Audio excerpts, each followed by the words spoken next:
चिंता संतानहंतारो यत्पादाम्बुजरेणवः स्वीयानां तान्निजाचार्यान् प्रणमामि मुहुर्मुहुः।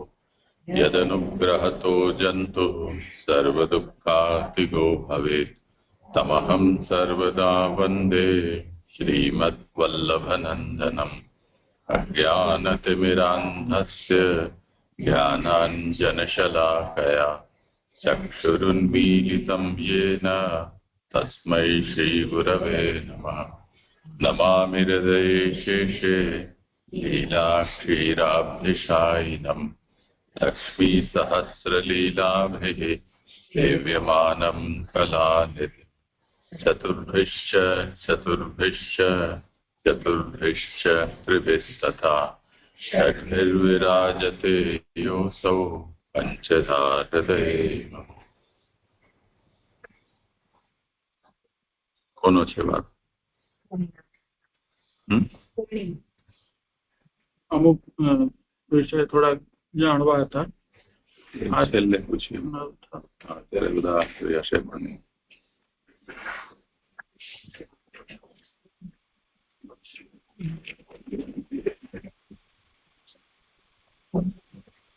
જે દંડવત પ્રણામ. લાલનજી પૂછી રહ્યા તો પછી કર. હા પછી પૂછી. ઓકે, દંડવત પ્રણામ. જે શ્રીમદ ભાગવત. હા, શ્રીમદ ભાગવત શાસ્ત્રનો અર્થ આનંદરૂપ હરિની લીલા. આપણે ત્રીજો સ્કંદ જોઈ રહ્યા છે, સર્ગ લીલા. એની વ્યાખ્યા છે કે ભૂત માત્ર ઇન્દ્રિય ધ્યામ જન્મ સર્ગ. એનું પહેલા પ્રકરણમાં 4 અધ્યાયો જે આપણે જોઈ રહ્યા છે અધિકાર પ્રકરણ છે, કે જેના ઉત્તમ શ્રોતા તરીકે વિદુરજી છે, કે જેમનો ઉત્તમ અધિકાર પણ છે, જેની ઉપર પ્રભુની કૃપાને કારણે ફક્ત આગળના 2 સ્કંદ એટલે 2 લીલાથી જ એમને મુક્તિ કરાવવાની હોવાથી આ અધિકાર પ્રકરણમાં તેમના મહાભૂતો, તન્માત્ર, ઇન્દ્રિયો અને બુદ્ધિનો સર્ગની ઉત્પત્તિની વાત અહીંયા 4 અધ્યાયમાં આવી રહી છે, અથવા તો સર્ગના કારણોની ઉત્પત્તિ એટલે કારણ જન્મદા. આ સર્ગ લીલાની વ્યાખ્યા આપી.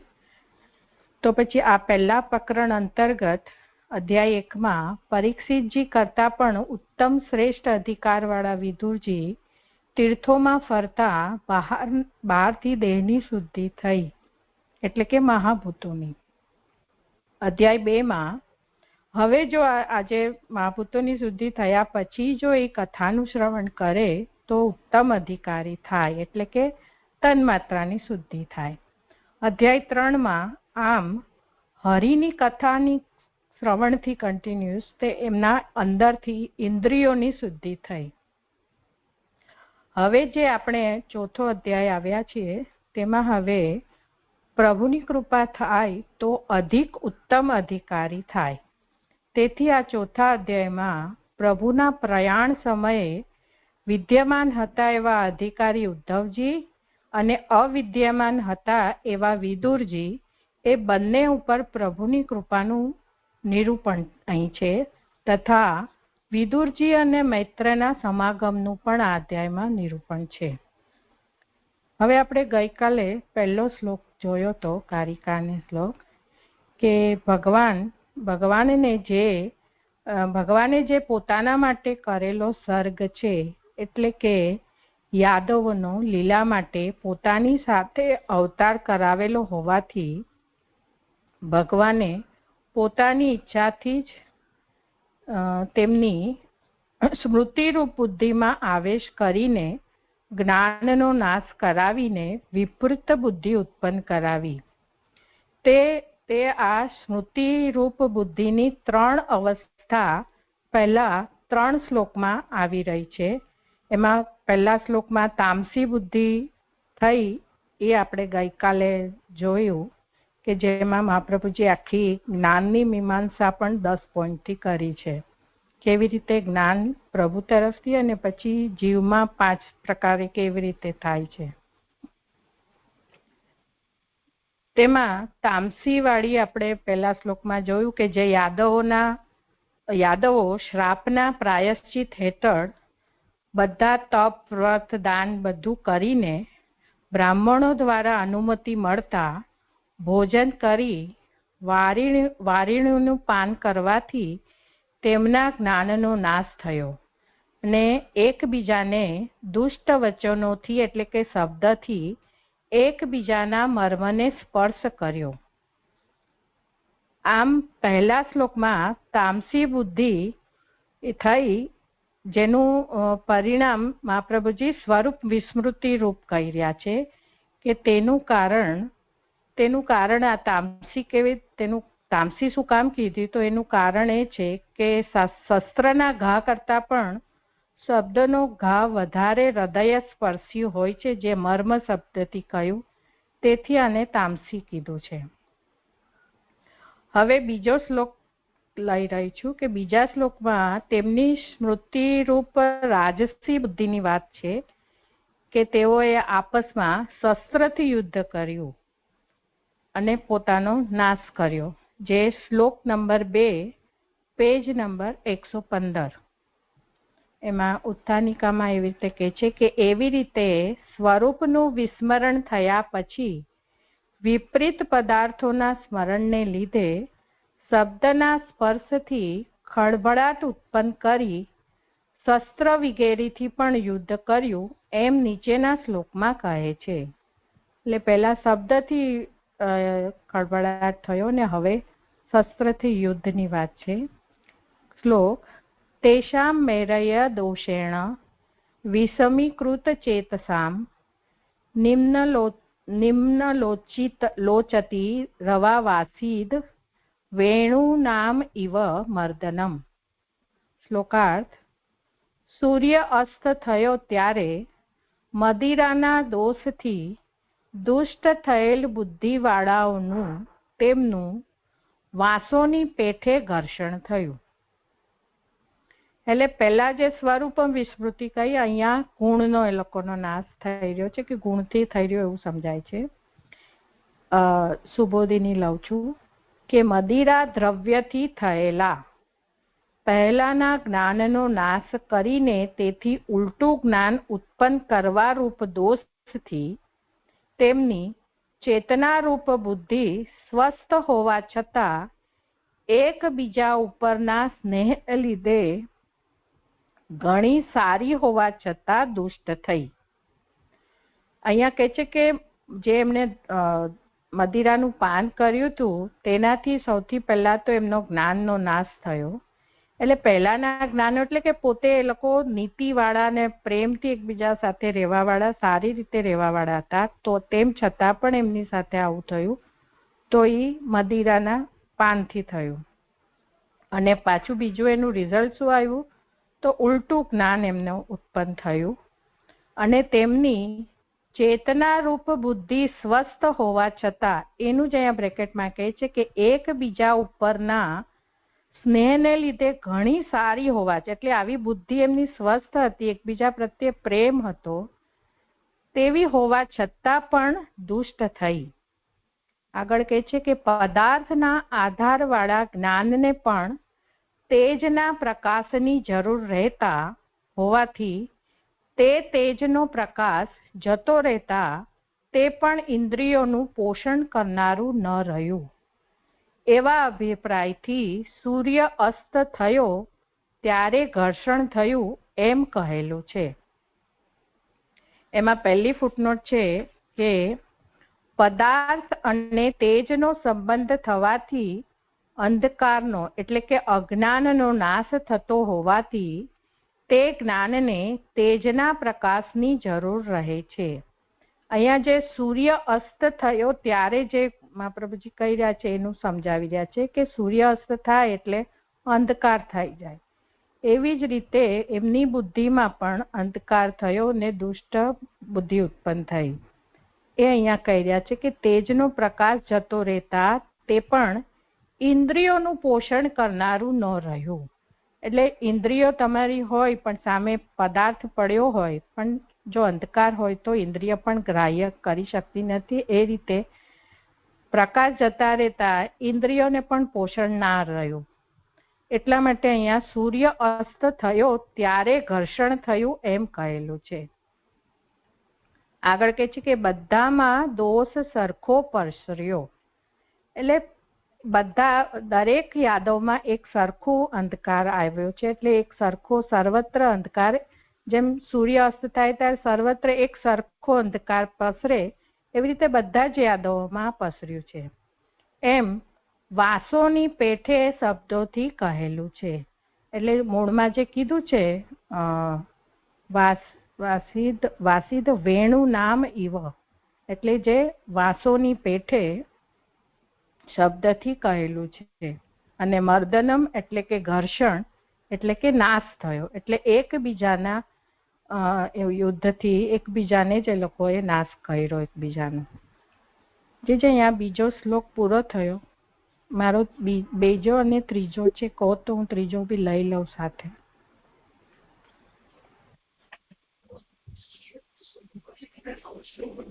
કોઈને પ્રશ્ન નથી, કરો ભાઈ. જી જી જી. આગળ કે છે કે એવી રીતે તેઓની પહેલાની સ્થિતિ, તેઓની એટલે કે યાદવોની પહેલાની સ્થિતિ સાધન અને સાધ્યના પ્રકારથી દૂર કરીને પોતાના અનિશ્વરપણાને પણ દૂર કરવાના સાધન અને સાધ્ય નીચેના શ્લોકમાં કહે છે. એમાં પહેલી ફૂટનોટ છે કે યાદવો પરસ્પર પ્રેમથી રહેતા તે સ્થિતિ મદિરા પાન રૂપ સાધનથી અને તેનાથી ઉલટી સ્મૃતિરૂપ અમુક પ્રકારની દુષ્ટ બુદ્ધિરૂપ સાધ્યથી દૂર કરીને. એટલે જે પહેલાની સ્થિતિ તો પહેલે એ પરસ્પર પ્રેમથી રહેતા હતા. સાધન શું બકાઈ છે તો મદિરાનું પાન કર્યું, અને સાધ્ય પ્રકારથી એટલે કે એમનામાં એના પાનથી દુષ્ટ બુદ્ધિ ઉત્પન્ન થઈ. એ રીતે યાદવોનું કીધું. અને હવે પોતાના કહીને પ્રભુનું કહી રહ્યા છે, ભગવાનનું, કે પોતાના અનિશ્વરપણાને પણ દૂર કરવામાં. એટલે કે યાદવોનું તો આવી રીતે દૂર થયું, પણ હવે પ્રભુને પોતાને પણ લીલા સંકેલવી છે. તો પોતાનો જે મનુષ્ય દેહ નાટ્ય માટે ધરેલો છે એને કહે છે કે પોતાના અનિશ્વરપણાને પણ દૂર કરવાના સાધન અને સાધ્ય નીચેના શ્લોકમાં કહે છે. કે એટલે પ્રભુએ પોતાનું જે દેહનું આવરણ એ કર્યું છે તે સંકેલી છે લીલા, તો એનું સાધન અને સાધ્ય નીચેના શ્લોકમાં કહે છે. એમાં બીજી ફૂટનોટ છે કે યાદવોને ચાલુ સમયમાં રાખવાનું સામર્થ્ય દૂર કરવા. બીજું, અનિશ્વરપણાને દૂર કરવાનું સાધન પોતાના આત્માના માર્ગની ગતિને જોવાનું અને તેનાથી પ્રાપ્ત કરવાનો પોતાની અશક્તિનો તિરોભાવ કહે છે, એવો અર્થ છે.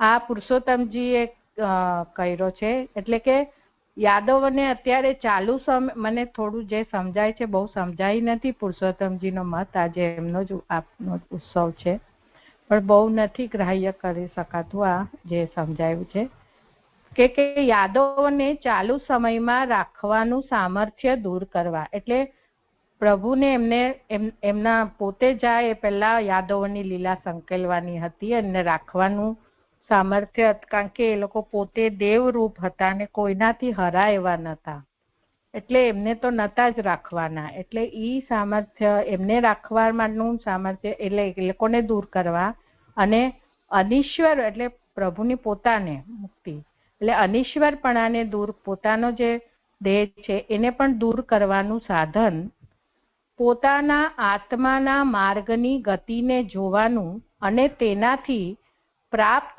કરવાનો પોતાની અશક્તિનો તિરોભાવ કહે છે. એટલે અહીંયા બે નેગેટિવ છે, એટલે મને એવું સમજાય છે કે શક્તિનો આવિર્ભાવ કહે છે. એટલે આ પોતાની પણ ગતિ, આત્માના માર્ગની ગતિનું જોવાનું, એટલે યાદવોની પણ લીલા સંકલવાની અને પોતાની. મને આવું સમજાય છે, જે આપ કરાવજો. નાનુભાઈ એવું કહી રહ્યા છે કે આ અર્થ સમજાતો નથી. ભગવાને મનુષ્ય દેહ ધારણ કરેલો હોવાથી અનિશ્વર હોય તેવા દેખાય છે. તે અનિશ્વરપણું દૂર કરવાના સાધન વેદોમાં અને વનસ્પતિના મૂળમાં પોતાના ગુણો અને સ્વરૂપનું સ્થાપન અને તેથી સાધ્ય એટલે કે સર્ગ લીલા કરવી તે કહે છે એવો અર્થ જણાય છે.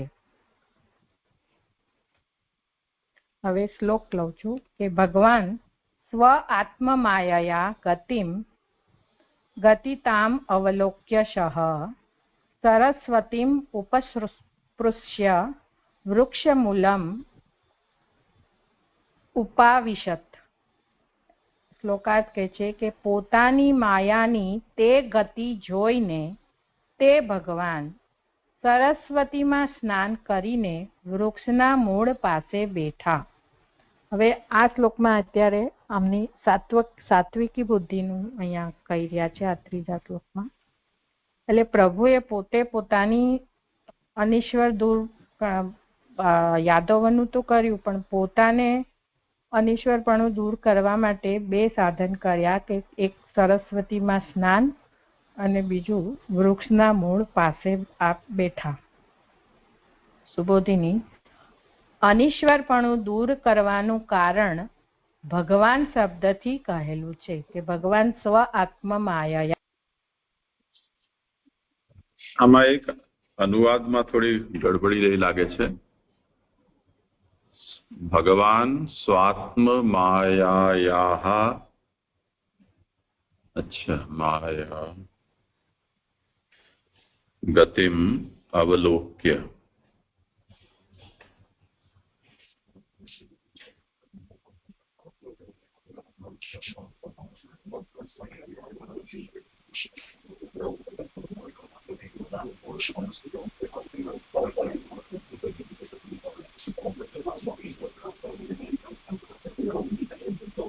ઠીક છે, પછી જોઈએ. કરો છો. હા જે અહીંયા એટલે આ રીતે શ્લોકાર્થ કર્યો. હવે સુબોધિની લઉં છું કે અનિશ્વરપણું દૂર કરવાનું કારણ ભગવાન શબ્દથી કહેલું છે. એટલે કે ભગવાન સ્વ આત્મ માયા, એ જે ભગવાન કીધું છે એ ભગવાનનું મિનિંગ કે અનિશ્વરપણું પોતાનું જે નાટ્ય રૂપ છે એને સંકેલવાનું એનાથી કહેલું છે કે પોતાનો જે ચિત્તના અંશવાળો આત્મા તેની માયાની ગતિ એટલે પ્રવૃત્તિ, કાર્યનું કરવું એવો અર્થ છે. એમાં ત્રીજી ફૂટનોટ છે કે તેની એટલે કે તેને ઘણો મોહ કરનારી. એટલે જે ચિદરૂપ આત્મા છે તેની એટલે મોહ કરાવે એવી માયાની ગતિ એટલે કે પ્રવૃત્તિ એટલે કે કાર્ય કરવું એવો અર્થ છે. તે ઉપર કહેલી ગતિ જોઈને શબ્દથી આગળ કહેશે તે કાર્યનું સાધન કયું. એટલે તે ઉપર કહેલી ગતિ એમાં ચોથી ફૂટનોટ છે કે ઉપર કહેલી એટલે કે 3.3.15 કહેલી, જે પેજ નંબર 95 છે. એમાં એ જ જે પ્રભુએ પ્લાન કર્યો તો યાદવો માટે કે જો મદિરાના મદથી સહેજ લાલ થયેલ નેત્રવાળાઓમાં આમનાઓમાં એટલે કે યાદવોમાં પરસ્પર વિવાદ થાય એટલો આમના વધનો ઉપાય છે. આથી બીજો નથી, કારણ કે બીજો ઉપાય હું ઉદ્યોગી થતા પોતાની મેળે નાશ પામે છે. એટલે પ્રભુએ આ રીતે યાદવોનું જે લીલા સંકેલવાની છે એમના માટે એમને જે કોઈના તરફથી તો એમનું એ સામર્થ્ય હતું નહીં કે એમને મારી શકે કે હરાવી શકે કઈ પણ રીતે. એટલા માટે પ્રભુએ જે પ્લાન કર્યો હતો કે એમને જ અંદર એ કરાવીને નાશ કરવાનો છે એમનો. એટલે ઈ જે કહે છે કે તે ઉપર કહેલી ગતિ એટલે એ પ્રમાણે જે રીતે એમને ડિસાઈડ કર્યું હતું એ રીતે યાદવાસ્થલીને જોઈને એ શબ્દથી આગળ કહેશે. એટલે કે પ્રભુ હવે પોતાનું જે કાર્ય કરવાના છે એનું સાધન છે. એટલે કે તે ભગવાન એટલે જેમણે તે કાર્ય માટે પ્રવૃત્તિ કરી છે તેવા. હવે જે પોતે શું કરશે પોતાના માટે, તો તે ભગવાન પહેલું જે તે કીધું એ આગળ યાદવોનું જોયું. હવે હવે એવા જ ભગવાન એમણે જે જોયું એને પછી પોતાના માટે શું કરે એ કાર્યની માટે પ્રવૃત્તિ કરે છે તેવા એમાં પહેલું વેદો અને બીજું વૈષ્ણવો બેથી અનિશ્વરપણું દૂર થાય છે. એમાં 2 થી માં 5મી ફૂટનોટ છે કે 2 થી એટલે કે ગુણોનું તથા સ્વરૂપનું સ્થાપન કરવાથી, આ પુરુષોત્તમજી કહે છે. અને અહીં 2 વેદ અને વૈષ્ણવ કહેલા છે, તેથી બીજો અર્થ કરવો યોગ્ય નથી. વેદમાં ગુણોનું અને વૈષ્ણવ વનસ્પતિના મૂળ પાસે સ્વરૂપનું સ્થાપન કરે છે. એટલે આ 2 સ્ટેપ લીધા છે પ્રભુએ કે વેદોમાં ગુણોનું અને વૈષ્ણવોમાં સ્વરૂપથી, એટલે એ બંને રીતે પોતાનું અનિશ્વરપણું દૂર થાય છે. તે બંને સાધનો કર્યા એમ ઉત્તરાર્ધથી કહેલું છે. તો સરસ્વતીમ ઉપસ્પૃશ્ય અને વૃક્ષમૂલમ ઉપાવિશત એ 2 કાર્ય ઉત્તરાર્ધથી કહેલા છે. એમાં પહેલું ડિટેલમાં સમજાવે છે કે સરસ્વતી વેદરૂપ છે, તે જ નદી છે, તેમાં ઉપસ્પર્શનમ એટલે કે સ્નાન કર્યું. આથી એમ કહેલું છે કે ભગવાને વેદોમાં પોતાનું સ્થાપન કર્યું. એટલે જે સરસ્વતી નદી હતી તેમાં જે પ્રભુએ સ્નાન કર્યું તેનાથી પોતાના ગુણોનું વેદમાં સ્થાપન કર્યું. પોતે જે લીલા સંકેલી રહ્યા છે એ પહેલા પોતાના ગુણનું અને સ્વરૂપનું બેવનું અહીંયા સ્થાપન કર્યું છે. બીજું કહે છે કે વૃક્ષના મૂળ પાસે બેઠા શબ્દથી બીજું સાધન કહેલું છે, કારણ કે વનસ્પતિઓ વૈષ્ણવો છે એમ શ્રુતિ કહે છે. એટલે આ જે શ્રુતિ જે છે કે વૈષ્ણવા વે વનસ્પત્ય, એટલે કે વૃક્ષ આદિ લતા પત્તા બધું જ વૈષ્ણવ અહીંયા શ્રુતિમાં કહેલું છે કે બધા જ વૈષ્ણવ છે. અને એ જે છે વનસ્પતિ વગેરે, તો તેનું મૂળ એટલે કે જે રૂપથી વિષ્ણુએ તેમને ઉત્પન્ન કરી તે બીજ રૂપ મૂળ, એટલે એમનું જે જળ છે તે બીજ રૂપ વિષ્ણુમાં અર્થરૂપ અંશનું સ્થાપન કર્યું એવો અર્થ છે. એમાં 6ઠી ફૂટનોટ છે કે અર્થ, અહીંયા જે અર્થરૂપ અંશ જે છે એ અહીંયા ફૂટનોટમાં સ્પષ્ટ કરે છે કે અર્થ એ વિષ્ણુનું નામ પણ છે. બીજું અર્થરૂપ અંશ એટલે કે પોતે ધારણ કરેલો દેહ એવો અર્થ યોગ્ય જણાય છે. વેદના અર્થ એવો અર્થ થઈ શકે, પણ અહીં ભગવાન પોતે વનસ્પતિના મૂળ પાસે જઈ બિરાજે છે, તેથી તેમણે ધારણ કરેલો દેહ એ અર્થ જ યોગ્ય લાગે છે. એટલે જે અર્થરૂપ અંશનું તો પોતાના સ્વરૂપનું સ્થાપન જે કર્યું છે એ દેહ, પોતાનો જે અત્યારે જે દેહ છે પ્રભુનો, એનું સ્થાપન કર્યું, એ સ્વરૂપનું સ્થાપન કર્યું એવો અર્થ છે. એ પ્રમાણે એક સ્થળે ઐશ્વર્ય વગેરે ગુણોને અને બીજે સ્થળે સ્વરૂપનું સ્થાપન કરી આશ્રય ન રહેવાથી અનિશ્વરપણાને દૂર કર્યું એવો અર્થ છે. એટલે આ રીતે પ્રભુએ પોતાના ગુણનું અને સ્વરૂપ બંને જે પ્લેસમેન્ટ કર્યું, જેનાથી એમનું પોતાનું બીજું કોઈ આશ્રય ન રહેવાથી, એટલે જે અત્યારે દેહ ધારણ કર્યો છે એ અનિશ્વરપણાનું પણ દૂર કર્યું. આ રીતે એમને પોતાની લીલા સંકેલ એવો અર્થ છે. એમાં 7મી ફૂટનોટ જે છે એમાં આખું આ જે કેવી રીતે કર્યું છે ડિટેલમાં પુરુષોત્તમજી સમજાવી રહ્યા છે. ને પછી નાનુભાઈ કહે છે થોડું ઓછું સમજાયું છે, આપ કરાવજો. જે કે જ્યારે ભગવાન સ્વરૂપ અને લીલા બંનેનો તિરોભાવ કરવા ઈચ્છે છે ત્યારે ચિત્ત અંશને મોહ કરનારી માયા વિસ્તારે છે, કારણ કે માયાથી જ તિરોભાવ થાય છે. એટલે જેમ સૃષ્ટિ રચવામાં બી પ્રભુ માયા કરે છે ને જ્યારે એને સંકેલવી હોય ત્યારે પણ પ્રભુ માયાનો જ વિસ્તારીને માયાથી જ એનો તિરોભાવ કરે છે. તેના 6 કાલ વગેરે આધાર પહેલા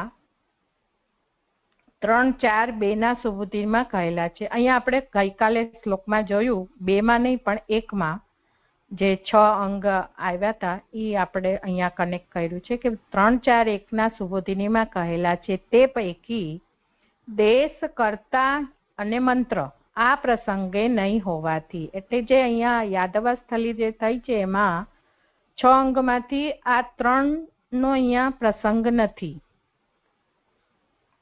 અહીંયા કાલ, દ્રવ્ય અને ક્રિયામાંથી માયાને ઉપાડી લીધી. એટલે જે 3 વસ્તુથી એમની સાથે, આ 3 અંગથી એમની સાથે માયાથી એમને લીલા સંકેલી છે યાદવોની.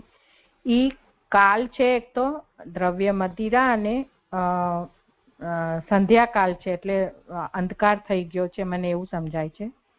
દ્રવ્યમાં મદિરા અને ક્રિયામાં જે એકબીજાને જે કર્યું એ કર્મથી, એમાંથી આ માયાને ઉપાડી લીધી નથી સમજાતું. જે આપ કરાવજો. પછી તેનાથી જુદા જુદા યાદવોની બુદ્ધિમાં જગાડી, એમ એ તાત્પર્ય. ઉપાડી એટલે જગાડી. હા, ઓકે.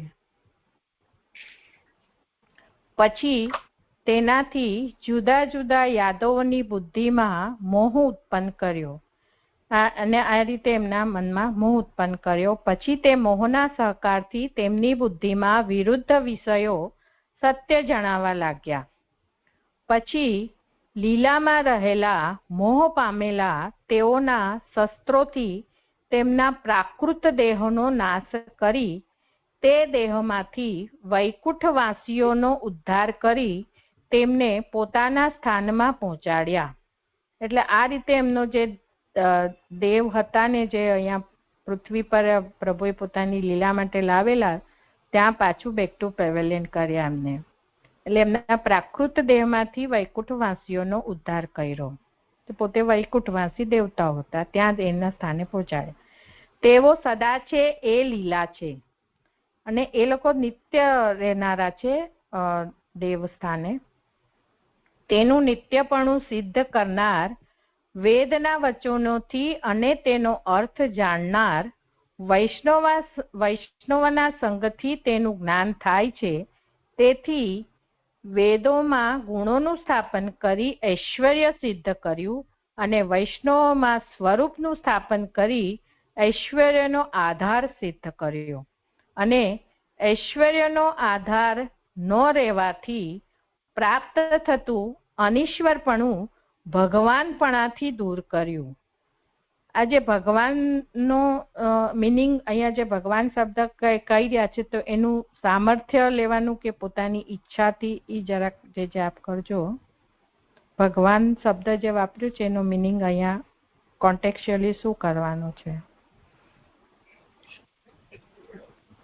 આવું પુરુષોત્તમજીનો અહીંયા મત આખો કીધું કે એમણે ગુણ અને સ્વરૂપ બંનેનું સ્થાપન કર્યું, એટલે એ રીતે પ્રભુના ઐશ્વર્યનો કોઈ આધાર પણ ન રહ્યો. એટલે અત્યારે જે મનુષ્ય દેહ ધારણ કર્યો છે એનું પણ હવે સંકેલશે. એમ રહેવાથી, એનો આધાર ન રહેવાથી એ પોતાનું જે અનિશ્વરપણું જે હતું એ ભગવાનપણાથી દૂર કર્યું,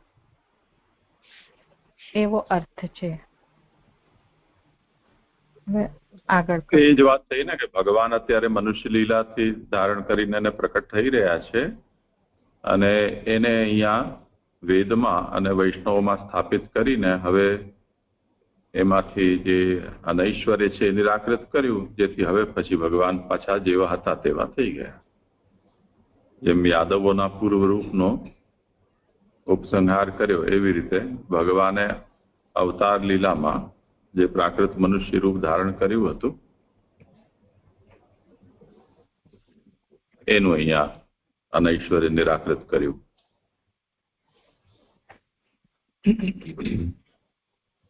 જી એટલે ભગવાનથી એમનું પોતાનું પાછા ભગવાન રૂપ થયા, એવી રીતે ભગવાનપણાથી દૂર કર્યો, એવો અર્થ છે. આ અર્થ પણ બંધ બેસતો જણાતો નથી.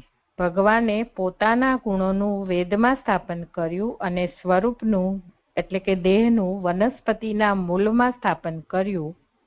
અનિશ્વરપણું આ દેહ ધારણ કરેલો, તેથી તેમાં જણાતું.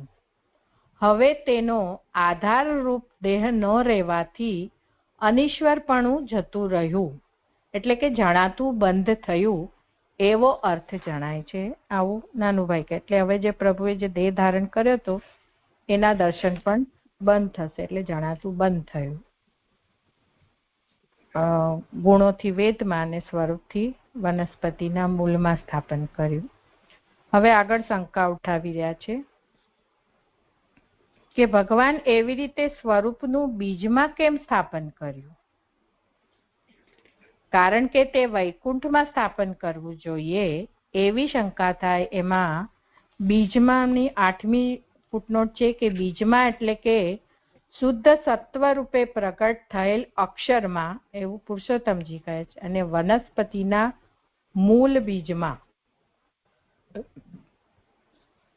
એટલે કે જે પોતે સ્વરૂપનું જે સ્થાપન કર્યું છે તો એ સ્થાપન બીજમાં કેમ કર્યું? વૈકુંઠમાં કરવું જોઈતું હતું ને, એમ કે જ્યાંથી આવ્યા હતા ત્યાં જ પાછા કરે એમ. તો એવી શંકા થાય. તેથી ઉપાવિશત એટલે કે પાસે બેઠા શબ્દ કહેલો છે. ઉપ એટલે પાસે. વૈકુંઠમાં રહેલાથી સર્ગ લીલા થઈ શકે નહીં, તેથી તેની પાસે જ આ સર્વ તરફથી, આ એટલે કે સર્વ તરફથી સંપૂર્ણ પ્રકારે સૃષ્ટિ રચવા માટે તેમાં પ્રવેશ કર્યો. એટલે પ્રભુએ જે પોતાનું સ્વરૂપનું સ્થાપન જે કર્યું વૈષ્ણવમાં, તો અહીંયા હશે તો એની પાછી સૃષ્ટિ થઈ શકશે. જો એ ત્યાં વૈકુંઠમાં કરે તો એની સૃષ્ટિ થાય નહીં ત્યાંથી. એટલે આગળ કહે છે કે ભગવાને જે પ્રકારે ઐશ્વર્યથી બીજમાં પ્રવેશ કરે છે આ જણાવવા માટે જ આરંભમાં આ કથા કહેલી છે. એટલે કે અહીંયા કરે, અહીંયા વૈષ્ણવના એમાં જ બુદ્ધિમાં કેવી રીતે સ્વરૂપનું સ્થાપન કરે તો ફરીથી એ સૃષ્ટિ થઈ શકે વગર શ્રમે. જો વૈકુંઠમાં રહે તો વૈકુંઠ રહેલાથી તો સર્ગ લીલા થઈ શકે નહીં. આવું સમજાય છે. એટલે આ જણાવવા માટે જ આરંભમાં આ કથા કહેલી છે. વળી આ જ અધિકાર છે, એમાં 9મી ફૂટનોટ છે કે આ એટલે કે બુદ્ધિમાં રહેલો. જે આખો આપણો અધ્યાય બુદ્ધિનો છે એ રીતે કે છે આ જ જે બુદ્ધિમાં રહેલા ભગવાનના સ્વરૂપનું જે સ્થાપન છે એ કેવી રીતે છે, એ કઈ રીતે પાછું થાય? તો મહાત્મ્ય, રૂપ, લીલા, વિષય, ચરિત્ર, ઇન્દ્રિયો પોતાના અંશથી કારણમાં પ્રવેશ કરવો અને બુદ્ધિ, એવી આ બીજરૂપ સૃષ્ટિ છે. જે વૈષ્ણવમાં વનસ્પતિના મૂળમાં જે સ્થાપન કર્યું એ આ પ્રકારે કર્યું છે. આ બધી બીજરૂપ સૃષ્ટિ છે. એમાં 10મી ફૂટનોટમાં કહે છે કે રૂપ એટલે કે મહાભૂતો અને વિષય એટલે તન્માત્રા અને પ્રભુનું ચરિત્ર, એમાં ઇન્દ્રિયો પોતાના અંશ. એટલે આ બધી જ આઈટમ બહુ સ્પષ્ટ નથી થતી, આ બધાનું એક એક ઇન્ડિવિજ્યુઅલ. પણ ઇન શોર્ટ આનાથી જે સ્થાપન કર્યું સ્વરૂપની પાછી સ્મૃતિ થઈ શકે, સ્વરૂપ પ્રગટી શકે એવી બુદ્ધિ, એવી આ બીજ રૂપ સૃષ્ટિ છે. આ બધા આને કારણે પ્રભુનું સ્વરૂપનું પાછું પ્રાગટ્ય થઈ શકે બુદ્ધિમાં. એ રીતે અહીંયા કહે છે કે બીજ રૂપ સૃષ્ટિ છે. વિષ્ણુથી ઉત્પન્ન થયેલા તે વૈષ્ણવો અને વિષ્ણુના આ સેવકો તે વૈષ્ણવો. બે રીતે કહી રહ્યા છે કે જે વિષ્ણુથી ઉત્પન્ન થાય તે પણ વૈષ્ણવો અને એમના સેવકો છે એ પણ વૈષ્ણવો. તેથી ભગવાને પોતે વૃક્ષના મૂળ પાસે બેસીને સૃષ્ટિના કારણરૂપ બીજને ઉત્પન્ન કરીને મોક્ષના કારણરૂપ બીજને પણ ઉત્પન્ન કરવા માટે પહેલેથી જ વૈષ્ણવ ઉદ્ધવનો એવો વિચાર કર્યો. એમાં વૈષ્ણવ 12મી ફૂટનોટ છે કે વૈષ્ણવો બે પ્રકારના હોવાથી અધિકાર સૃષ્ટિનું કારણ બનેલું બીજ પોતાની વૃક્ષના મૂળ પાસે બેસવાની ચતુરાઈ વાળી ક્રિયાથી એટલે સૃષ્ટિ માટે જે કારણરૂપ થયું છે એ આ બેસવાની ક્રિયાને પોતાથી ઉત્પન્ન થયેલા વૈષ્ણવોમાં સ્થાપન કર્યું અને મોક્ષના કારણરૂપ બીજ પોતે જેમના સ્વામી છે તેવા વૈષ્ણવોમાં ઉપદેશરૂપ ક્રિયાથી સ્થાપન કરવા તેવો વિચાર કર્યો એવો અર્થ છે. એટલે અહીંયા જે બે પ્રકારના, એટલે એક તો પ્રભુએ પોતે જ ચતુરાઈથી વૈષ્ણવમાં સ્થાપન કર્યું વનસ્પતિમાં, કે જે સૃષ્ટિના કારણ રૂપ છે, એટલે કે એ સૃષ્ટિ પાછી પ્રગટી થશે, થઈ શકે, અને એને જ મોક્ષ આપવા માટે મોક્ષના કારણરૂપ બીજ પોતે જ એમના સ્વામી છે તેવા વૈષ્ણવ માટે, કે મુક્તિ માટે ઉદ્ધવનું સિલેક્શન કર્યું છે પ્રભુએ, કે મોક્ષના કારણરૂપ બીજને પણ ઉત્પન્ન કરવા માટે પહેલેથી જ વૈષ્ણવ તરીકે ઉદ્ધવનો એવો વિચાર કર્યો કે 9 લીલાઓ પૈકી મારે, એટલે કે ભગવાને પોતે કરવી, પહેલી પોતે કરવી, પણ છેલ્લી અણી એટલે કે મુક્તિ લીલા ઉદ્ધવે કરવી, અને વચલી તો કાલ વગેરે એ કરવી. એમાં 13મી ફૂટનોટ છે કે આ બીજ રૂપથી જેનો અનુભવ કરવામાં આવે છે તેવી લીલાઓ જાણવી. એટલે કે અહીંયા 9 લીલા એટલે કે સર્ગથી લઈને, આશ્રય લીલા વગર સર્ગથી લઈને મુક્તિ સુધીની લીલા. એમાં સૌથી પહેલી સર્ગની તો અત્યારે પોતે જ કરી રહ્યા છે, વેદમાં ગુણોનું અને વૈષ્ણવમાં સ્વરૂપનું સ્થાપન કરીને. એટલે આ રીતે પહેલી તો કે મારે જ કરવી, પણ છેલ્લી જે છે મોક્ષની લીલા, તે એ વૈષ્ણવ તરીકે ઉદ્ધવનું સિલેક્શન કરીને ઉદ્ધવે કરવી, અને જે વચલી જે બજી છે એ તો કાલ વિગેરે કરવી, એટલે કાલ કર્મ સ્વભાવથી એ સિસ્ટમ તૈયાર ચાલ્યા કરશે. વળી મને પણ આપના પોતાના ધામમાં લઈ જાઓ એવી ઉદ્ધવની ઈચ્છા હતી. હવે જે ઉદ્ધવજીની ડિમાન્ડ હતી એની વાત કરી રહ્યા છે, કે એમની તો ઈચ્છા પોતાની એવી હતી કે એ પોતાના ધામમાં પ્રભુ પોતાની સાથે લઈ જાય. તેથી જ્યાં જ્યારે ભગવાન વિરાજે તે તેમનું પોતાનું ધામ. હવે અહીંયા જે કહી રહ્યા છે કે અહીંયા જ બિરાજવા, વૈષ્ણવના એમાં બિરાજી રહ્યા છે, એટલે પ્રભુ જ્યાં બિરાજે તે જ એમનું ધામ છે. તો આ સમયે કારણરૂપ બીજ બનેલા વિષ્ણુમાં ભગવાને પોતે સ્થિતિ કરી, અને તે ઉદ્ધવ પણ મોક્ષના એક જ સાધન રૂપ તપની સમીપ એટલે કે અમૃતની દરી ગુફારૂપ બદ્રીમાં આનંદનો અનુભવ કરવા રહે એમ તેમણે વિચાર્યું.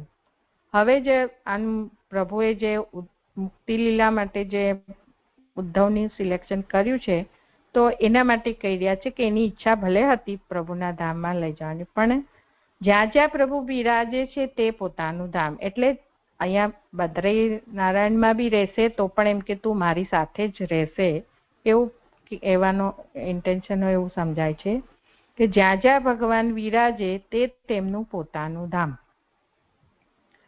અને આ સમયે કારણરૂપ બીજ બનેલા વિષ્ણુમાં ભગવાને પોતે સ્થિતિ કરી, તે ઉદ્ધવ પણ મોક્ષના એક જ સાધનરૂપ તપની સમીપ. એમાં 14મી ફૂટનોટ છે કે ચ શબ્દ અપી પણના અર્થમાં યોજાયેલો છે. એટલે આ રીતે પોતે, એટલે ઉદ્ધવ પણ, એટલે આવી રીતે ત્યાં બદ્રીનારાયણમાં જવાનું જે કીધું હતું, તો એ પણ મોક્ષના સાધન, કારણ કે મોક્ષ માટે એમનું સિલેક્શન કર્યું, તો મોક્ષનું સાધન છે તપ. તો એ તપની સમીપ, એટલે બદ્રીનારાયણમાં જઈને તપ કરો એ જે કીધું તું એની સ્પષ્ટતા કરી રહ્યા છે. તો એ પણ તું મારી સાથે મને પોતાના ધામમાં લઈ જાઓ, તો આ રીતે તું મારા ધામમાં જ રહીશ, એમ અહીંયા કહેતા હોય ને એવું લાગે છે. એટલે કે મોક્ષના સાધનરૂપ તપની સમીપ અમૃતની દરી ગુફારૂપ બદ્રીમાં આનંદનો અનુભવ કરવા રહે તેમ તેમણે વિચાર્યું. એટલે આવું પ્રભુએ વિચાર્યું હતું કે આ રીતે ત્યાં આનંદનો અનુભવ કરે અને તેની પણ પહેલાની સ્થિતિનો વિનાશ જ થતો હોવાથી તેની પણ એટલે કે જેમ યાદવોની પહેલાની સ્થિતિ ઉલટું કરાવ્યું છે, પણ અહીંયા જે એમની સ્થિતિ જે હતી વ્યાકુળતાને એ સ્થિતિનો વિનાશ જ થતો હોવાથી તે પણ વિનાશના સ્થાન પ્રભાસમાં આવે એવી ઈચ્છા કરી. એટલે એકચ્યુઅલી પ્રભુએ એમને આજ્ઞા કરી હતી કે તમે બદ્રીનારાયણ જાઓ ઝટ, પણ થોડે સુધી જઈને પાછા એ પ્રભાસમાં આવ્યા છે ઉદ્ધવજી. તો એનું કારણ અહીંયા કહી રહ્યા છે કે એનો પણ પહેલાની સ્થિતિનો વિનાશ થતો હોવાથી તે પણ વિનાશના સ્થાન એટલે પ્રભાસમાં આવે એવી પ્રભુની ઈચ્છા કરી. એટલા માટે જે પહેલા પ્રભાસ આવ્યા ને પછી બદ્રીનારાયણ કહ્યા એવું મને સમજાય છે. જે આમાં આપ એક તો આ ફૂટનોટમાં જે કીધું છે પહેલેથી લઉં છું જે એમાં બીજા નંબરની ફૂટનોટ છે ને એમાં જે કીધું છે કે પોતાના આત્માના માર્ગની ગતિ જોવાનું અને તેનાથી પ્રાપ્ત કરવાનો પોતાની અશક્તિનો તિરોભાવ કહે છે એવો અર્થ છે. આ થોડુંક સમજાવજો ને. બંધ કરો. કોઈને કરવું હોય સમાધાન તો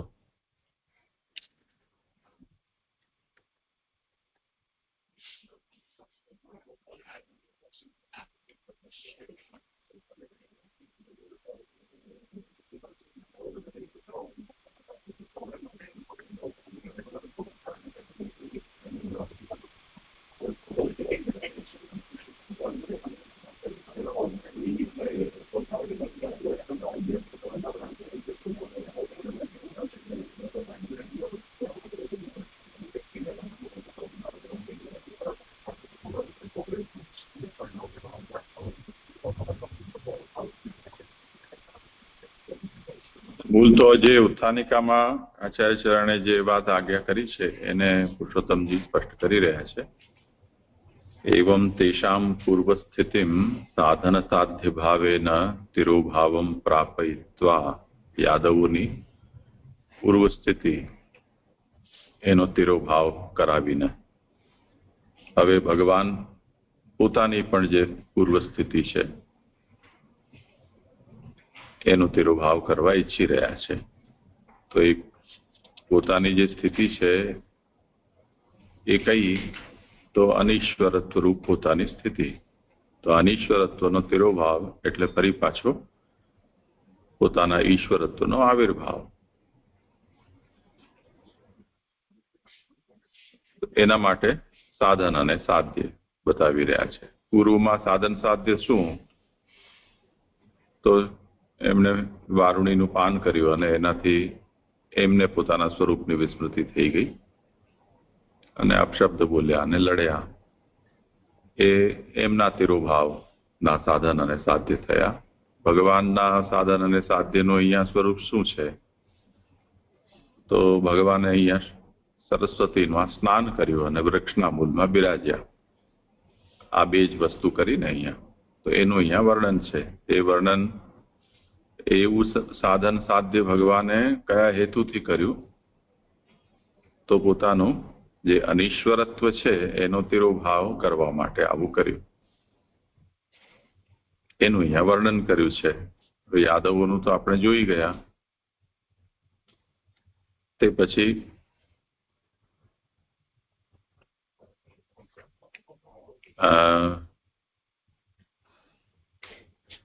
તથા તિરોભાવ પ્રાપકસ્ય ભગવતો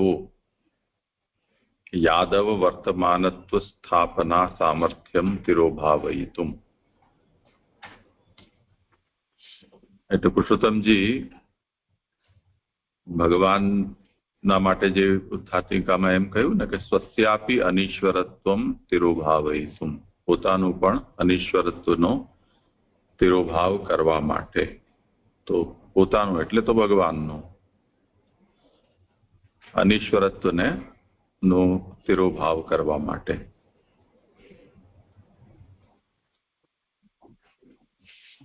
તો ભગવાને યાદવોનો અંદર જે પૂર્વ સ્થિતિ છે એનો તિરોભાવ ભગવાને કરાવ્યો, કેમ કે એમને એવી બુદ્ધિ સુજાડી કે જેથી એમણે શાસ્ત્ર નિષિદ્ધ વિપરીત સાધન કર્યું.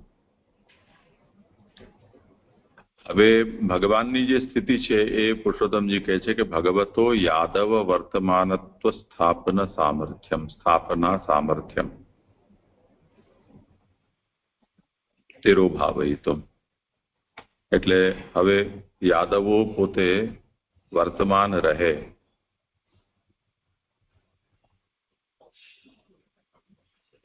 એનું અસામર્થ્ય. યાદવ વર્તમાનત્વ સ્થાપના સામર્થ્યમ તિરોભાવયિતુમ. એટલે હવે ભગવાન જો ભગવાન રૂપથી અહીંયા વિદ્યમાન રહે તો પછી જેમ દ્વારકામાં કોઈનું અપમૃત્યુ થતું નહીં, બધાને અલૌકિક સિદ્ધિઓ જેવી પ્રાપ્ત હતી તેવું બનેલું જ રહે. તો તેના માટે હવે એ જરૂરી છે કે ભગવાનનો ત્યાં એ જાતનો તિરોભાવ થાય કે જેથી યાદવો નો આવિર્ભાવ હવે અટકી શકે. તો યાદવ વર્તમાનત્વ સ્થાપના સામર્થ્યમ તિરોભાવયિતુમ અનૈશ્વર્ય તિરોભાવ સાધનમ. તો એના માટે હવે અનૈશ્વર્ય જે છે એનો તિરોભાવનું સાધન કરવું પડશે. એ શું છે? તો સ્વાત્મ માર્ગ ગત્યવલોકનમ તત્સાધ્યમ અસામર્થ્ય તિરોભાવંચ આહ.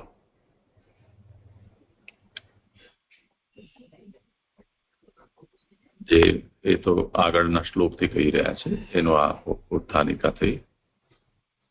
તો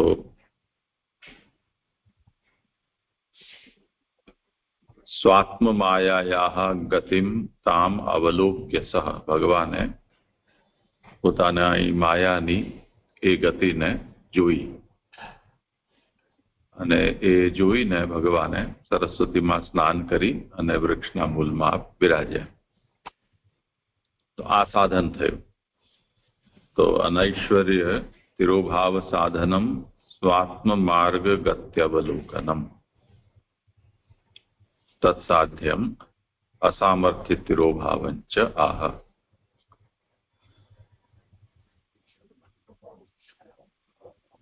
તો ત્રીજા શ્લોકમાં ભગવાને જે સાધન કર્યું અને એનાથી જે સાધ્ય છે એ વિષયને અહીંયા નિરૂપિત કરશે એવું ઉત્થાનિકાનું તાત્પર્ય છે.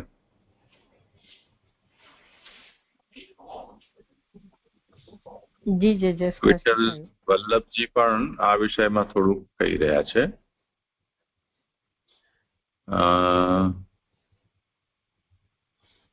યાદવોના સંબંધમાં એ એમ કહી રહ્યા છે કે તેષામ પૂર્વ સ્થિતિમ સાધન સાધ્ય ભાવેન તિરોભાવમ પ્રાપયિત્વા. એ યાદવોની પૂર્વ સ્થિતિનો તિરોભાવ કરાવીને સાધ્ય સાધનથી.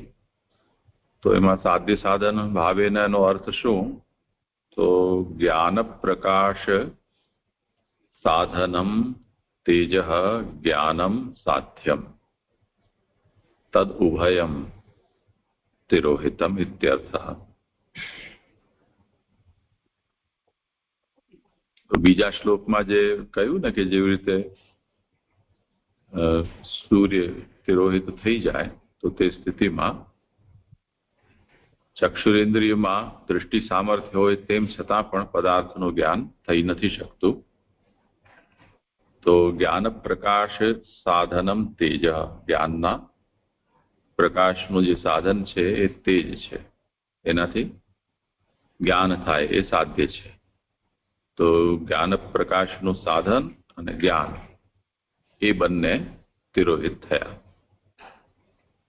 આ વલ્લભજીનો અર્થ છે. અને ભગવાન દ્વારા જે સાધન અને સાધ્ય કરવામાં આવ્યું જે ત્રીજા શ્લોકમાં એનું વર્ણન છે, સરસ્વતીમાં સ્નાન અને વૃક્ષના મૂળમાં બિરાજવું. એના માટે વલ્લભજી એમ કહે છે કે માયારૂપ સાધનેન અસ્વતંત્રતયૈવ પૂર્વરૂપ તિરોધાનમ.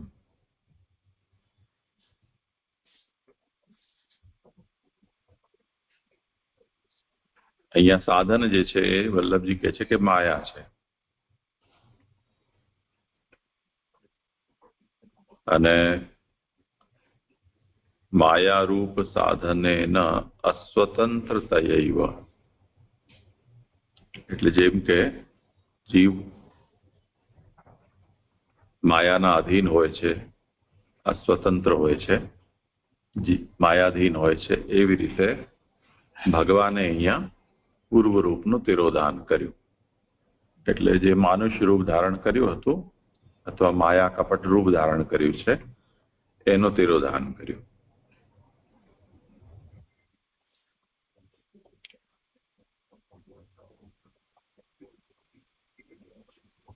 જી જે સ્પષ્ટ થયું. આગળ એક પૂછવું હતું કે અહીંયા જે 7મી ફૂટનોટમાં આપણે જે ગઈકાલે 6 અંકમાં જોયો તેમાંથી 3 ને તો અહીંયા પ્રસંગ નથી એવું કહી રહ્યા છે પુરુષોત્તમજી, અને કાલ, દ્રવ્ય અને ક્રિયા. તો ક્રિયામાં જે પાન કર્યું એ દ્રવ્ય મદિરા અને કાલ સૂર્ય અસ્ત થયો એ લેવાનું 3નું જે કહી રહ્યા છે.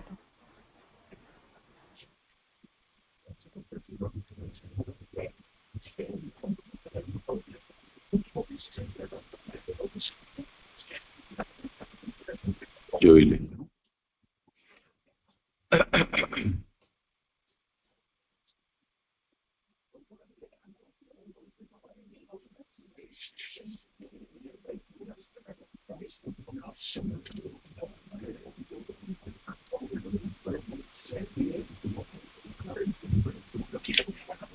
દેશાદય ષટ પદાર્થાઃ નિષિદ્ધાઃ તસ્ય નાશકાઃ, આ વાત આગળ કહી. અને વિહિતાસ્તુ અંતઃકરણ શુદ્ધિ હેતવઃ પોષકાઃ.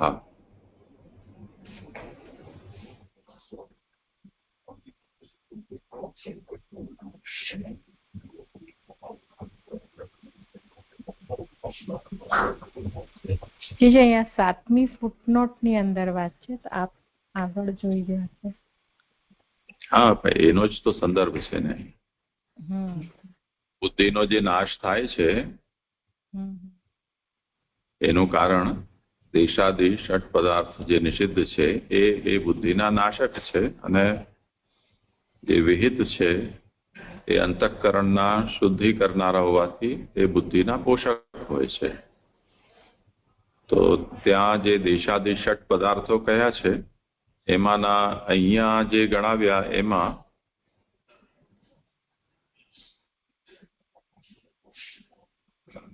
કયા કયા છે?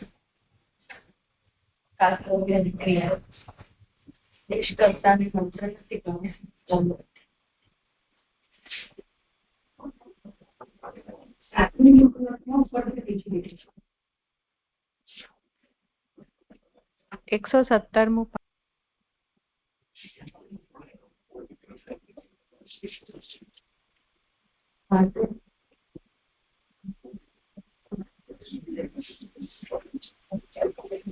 એટલે ત્યાં એને સ્પષ્ટ રૂપથી કહેવામાં નથી આવ્યા. આ આગળના શ્લોકમાં એનો થોડો સંદર્ભ બતાવ્યો છે કે દેશમાં કયું દેશ કયો? માગધ દેશ. હે, કાલકલી કયો છે ને? હા, તો એ જ વસ્તુ અહીંયા પણ સમજવી જોઈએ. કેમ કે આ બધું જે આ 6 માંથી 3 નું જુદા પાડી રહ્યા છે. તેમાં એમ કે છે કે તે પૈકી દેશ કર્તા અને મંત્ર આ પ્રસંગે નહીં હોવાથી અહીંયા 3 નો જ ઉલ્લેખ થઈ રહ્યો છે યાદ દેવા સ્થલી માટે, કે કાલ, દ્રવ્ય અને ક્રિયામાંથી માયાને ઉપાડી લીધી, કે આપે જેમ કીધું એમ જગાડી લીધી. તો અહીંયા દેશ કર્તા અને મંત્રને તો અહીંયા નથી ગણાવ્યા, પણ એટલે દ્રવ્ય તરીકે મદિરા સમજાય છે ને ક્રિયા તરીકે એમણે જે પાન કર્યું એ સમજાય છે. તો કાલ તરીકે સૂર્યનો અસ્ત લેવાનો એમ મારો ક્વેશ્ચન હતો.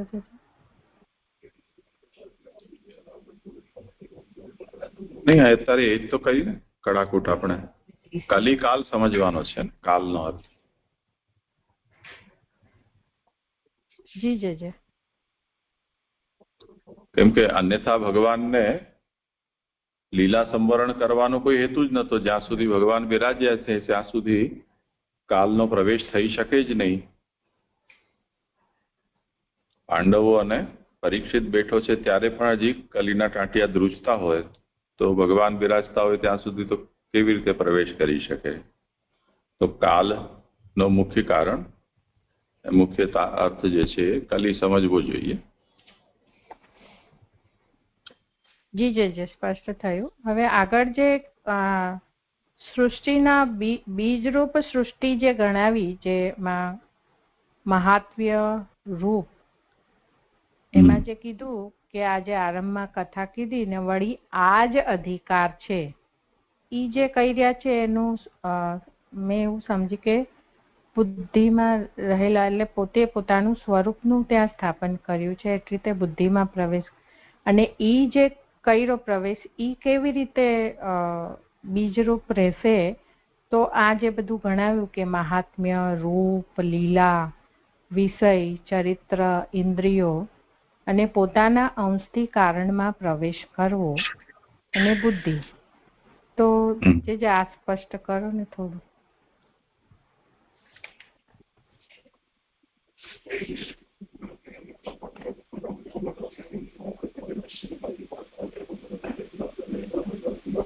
કોઈને કરવું હોય સમાધાન તો.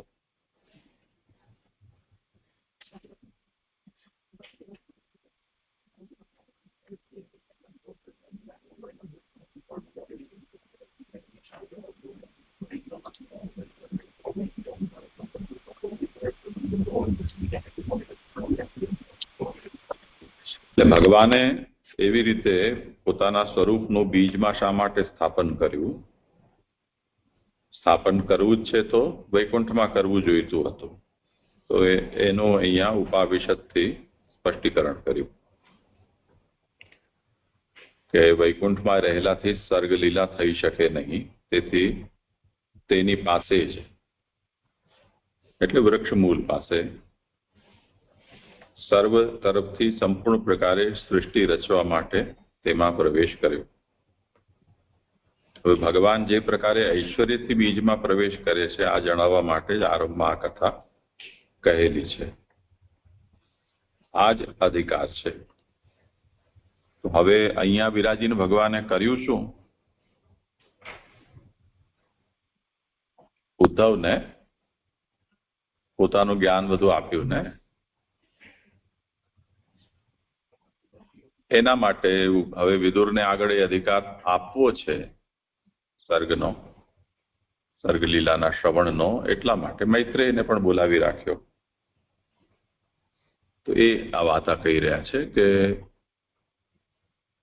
એતદર્થમેવ પ્રથમતઃ ઇયમ કથા કથિતા યથા ભગવાન ઐશ્વર્યેણ બીજે પ્રવિશતિ અયમેવ ચ અધિકારઃ. આ જ અધિકાર છે. તો આ જે અધિકારનો મતલબ અહીંયા સર્ગલીલાના પ્રથમ 4 અધ્યાયમાં જે શ્રોતાના અધિકારનું નિરૂપણ થઈ રહ્યું છે, જેના દ્વારા એમની ભૂત, માત્રા, ઇન્દ્રિય અને દેહની શુદ્ધિ કરવામાં આવી રહી છે, તદ્રૂપ જે અધિકાર છે તે.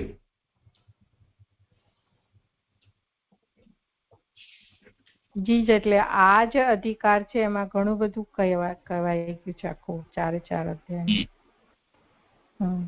અને જે આ જે બીજરૂપ જે ગણાવ્યા, ઈ બીજરૂપ સૃષ્ટિ એટલે ઇન્ડિવિજ્યુઅલ બી સમજી શકાય ને આનાથી જ પ્રભુના સ્વરૂપની સ્મૃતિ થાય વૈષ્ણવમાં, એવું સમજવું.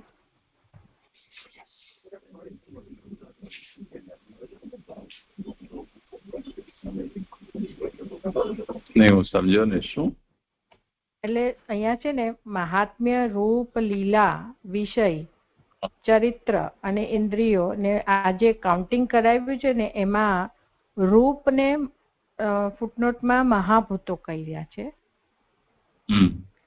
અને વિષયને તન્માત્રા કીધા. ઈ થોડું સ્પષ્ટ કરો ને.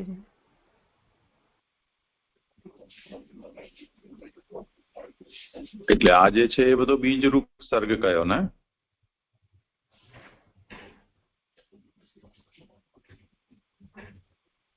જી જે એટલે આ બધાનું જ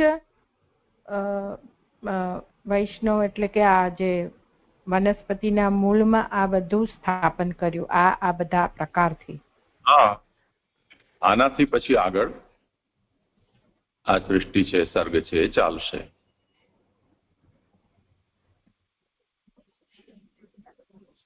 જી જે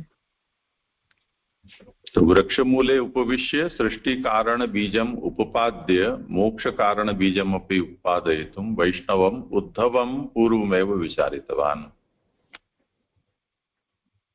તો સર્ગ અને મોક્ષ, મુક્તિ એટલે પહેલી અને નવમી એ બે જે લીલા છે એના સંબંધમાં અહીંયા ભગવાન પોતાથી જ એ સર્ગનો પ્રવર્તન કરી રહ્યા છે અને મોક્ષ માટે ઉદ્ધવને અહીંયા બોલાવી રાખ્યા છે.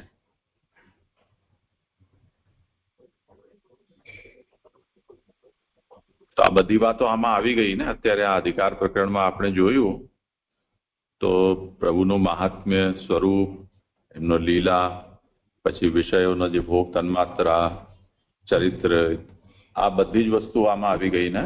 તો આ બધું આમાં બીજ રૂપ છે. હવે તૃતીય સ્કંધનો જે 5મા અધ્યાયથી વિષય ચાલશે એમાં પછી એ સર્ગના રૂપમાં આવશે આ બધું જ. જી અને અહીંયા જે ઉદ્ધવનું મુક્તિ લીલા માટે કરવી તો એમની પોતાની મુક્તિ સમજવાની કે એમના દ્વારા બીજાને પણ મુક્તિ કરાવશે ઉપદેશથી? એમના દ્વારા થશે ને, એમની તો થશે જ. એમને તો એ રીતે કહી દીધું ને કે ભગવાન જ્યાં બિરાજે છે તે સ્થાનની પ્રાપ્તિ છે એ જ મોક્ષ છે. તો ભગવાન એને સાથે શા માટે પધરાવી ન ગયા? તો જ્યાં ભગવાન બદ્રિકાશ્રમમાં નિત્ય તપસ્યા કરી રહ્યા છે ત્યાં ઉદ્ધવને મોકલ્યો છે તો ભગવાન ત્યાં નિત્ય સિદ્ધ છે. તો વૈકુંઠમાં પધરાવી જાય, ચાહે તો બદ્રિકાશ્રમમાં પોતાના સાનિધ્યમાં રાખે, કઈ ફરક પડતો નથી.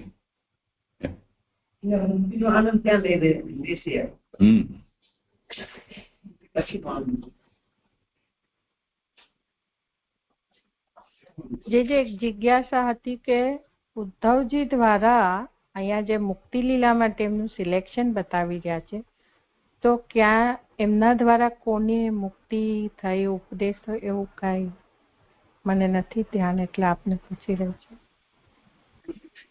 તો ઉદ્ધવજીએ તો ઉપદેશ કર્યો જ છે ને.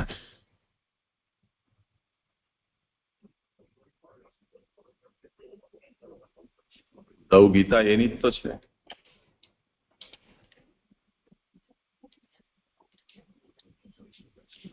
એકાદશમાં ઉદ્ધવ ગીતા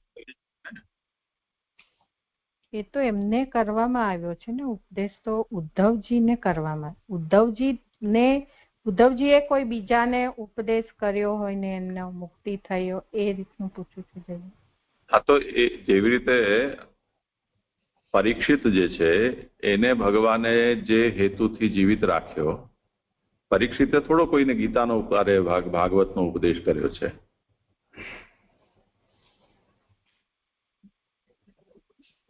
એટલે એની આડીથી બીજા બધાને મળ્યું, એના દ્વારા એ પ્રવર્તન થવું જોઈએ. તો એના દ્વારા પ્રવર્તન થવા માટે પરીક્ષિતને ભગવાને જીવિત રાખ્યો છે. તેવી જ રીતે અહીં પણ સમજવાનું છે કે ઉદ્ધવને અહીંયા આ બધા યાદવો છે તો શા માટે ભગવાન બીજાનો ઉપસંહાર કર્યો, એમની સાથે આમનો પણ કેમ ન કરી લીધો? તો આ મુક્તિ લીલાનો કેવી રીતે પ્રાપ્ત થયું હોત? તો તે હેતુથી ઉદ્ધવજીને અહીંયા સ્થાપિત રાખેલા છે. જી જે સ્પષ્ટ થયું. જેમ અર્જુન દ્વારા બી ગીતા થઈ એવી રીતે ઉદ્ધવ દ્વારા ઉદ્ધવ ગીતાથી બી બીજા બધાનું જે સ્પષ્ટ થયું. દંડવત પ્રણામ જે મારા શ્લોક પૂરા થયા. આ વાત સ્પષ્ટ રૂપથી અહીંયા સ્ફુટ થઈ રહી છે ને કે જે મુક્તિનો સ્થાન ભેદથી જે એક આપણે માની લઈએ છીએ ધારણા કે આ લોકનો ત્યાગ કર્યા પછી જ મુક્તિ હોઈ શકે છે કે મુક્તિનો આનંદ હોઈ શકે છે, તો એવું આવશ્યક નથી. અહીં જ એ મોક્ષનો આનંદ છે એ ભક્ત પ્રાપ્ત કરી શકે છે. તો આ પણ તો એક બહુ મોટો સંદેશ છે એ ભગવાને આના દ્વારા આપ્યો છે. જી જે ઉપદેશ દ્વારા છે. સર્ગલીલા શું કરવું?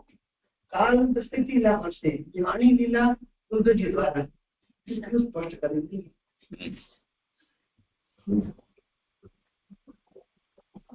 અહીંયા જે કહ્યું ને જે કાર્યક્રમમાં મહાપ્રભુ જે કહ્યું તામસી રાજસી ચૈવ સાત્વિકી જેથી સાત્વિક આ અર્થમાં પહેલા બીજા ને ત્રીજા શ્લોકમાં બુદ્ધિ તામસી પછી રાજસી ને સાત્વિકી કરવાનું. કારણ કે આગળ રાજસી સાત્વિકીને પૂર્ણિમાબેને સમજાવી સારી રીતે, પણ એવું વર્ણન નથી આવ્યું. તો આ જ રીતે સમજાવું કેમ કે પહેલા શ્લોકમાં તો કહ્યું કે બુદ્ધિના તામસ ભાગમાં કહ્યું તો એ તામસ બુદ્ધિ થઈ એમ કેટલું સમજાય આગળ એને વધારે સારી રીતે સમજાવી પૂર્ણિમાબેન. તમે સંભળાયું હોય પ્રશ્ન તો કરો સમાધાન. હા જે એમનો 3 તામસી રાજસી અને સાત્વિકી એ જે 3 મહાપ્રભુજી કારિકાથી કહી રહ્યા છે, તો મને એવું સમજાય રહે છે કે પહેલા શ્લોકમાં તામસી એટલે એમના જે જ્ઞાનનો નાશ થયો છે અને જે એમણે એકબીજાને શબ્દોથી મર્મ સ્પર્શ કર્યો છે, એ જે એમનો જ્ઞાનનો નાશ થયો ને એકબીજાને જે અપશબ્દ બી એટલે જે શબ્દથી એકબીજા સાથે વાત કરી છે એ તામસી નું કહી રહ્યા છે. અને બીજામાં રાજસી એટલે કે પેલું જે સ્વરૂપ વિસ્મૃતિ થઈ ને પછી જે એક્શન થયું છે, અહીંયા ગુણથી એટલે કે એમણે પોતે જે શસ્ત્રથી એકબીજા સાથે યુદ્ધ કર્યું એ મને રાજસી લાગી રહ્યું છે. યુદ્ધ જે થયું છે ને એટલા માટે મહાપ્રભુજીને રાજસી કહી રહ્યા હોય ને એવું લાગે છે. ને અહીંયા ત્રીજા શ્લોકમાં સાત્વિકી એટલા માટે કહી રહ્યા છે કારણ કે અહીંયા પ્રભુએ અનિશ્વરપણું તો દૂર કર્યું, પણ એની સાથે સાથે એ બીજ રૂપ સૃષ્ટિ રહે સાત્વિકી બુદ્ધિમાં, એનો હંમેશા એનો રહે એટલા માટે અહીંયા સાત્વિકી બુદ્ધિ સાથે સમજાવી રહ્યા હોય ને મહાપ્રભુ, એવું મને થાય છે. જે આપ કરો વધારે, મને આટલું સમજાય છે. એટલે આમાં સાત્વિકી બુદ્ધિ કોની સાથે જોડવાની? કેમ કે તામસ અને રાજસ તો જે લોકો યાદવો લડ્યા મર્યા એની સાથે આપણે એને જોડ્યું ને, તો સાત્વિક હવે એમાં તો એ લોકોમાં તો સાત્વિકતા આપણે લાવી નહીં શકીએ. તો સાત્વિક હવે આપણે એનો અધિકારી કોણ માનશું? એટલે જો યાદવોને જ ગણવા હોય તો એમ હા બોલો. હા એટલે જો યાદવ જેમ આગળ રાજસી અને તામસી યાદવોમાં જ જોયું, તો અહીંયા પણ જો યાદવોમાં જ સાત્વિકી બુદ્ધિ જોવી હોય તો એમનો જે પ્રાકૃત દેહનો નાશ કરાવીને એમને જે એમના પોતાના સ્થાનમાં જે પહોંચાડ્યા એનાથી સમજાય છે થોડું કે એમનું નિત્યપણું સિદ્ધ કરી, એટલે જે હતા ત્યાં એ રીતે મને સમજાય. જો યાદવોને જ સાત્વિકી બુદ્ધિમાં લેવા એટલે પાછા જે એવા હતા એવા એ થઈ ગયા સાત્વિક દેવો.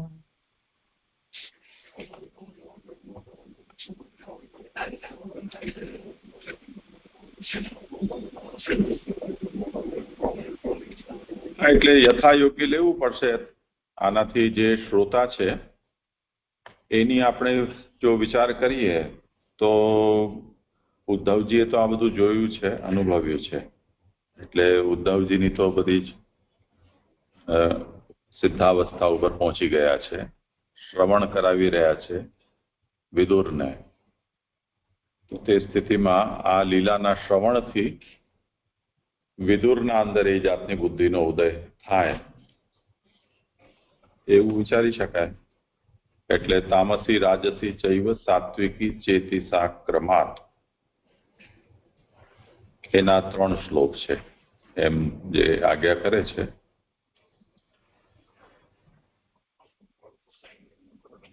એ રીતે એની સંગતિ જોઈ શકીએ. અથવા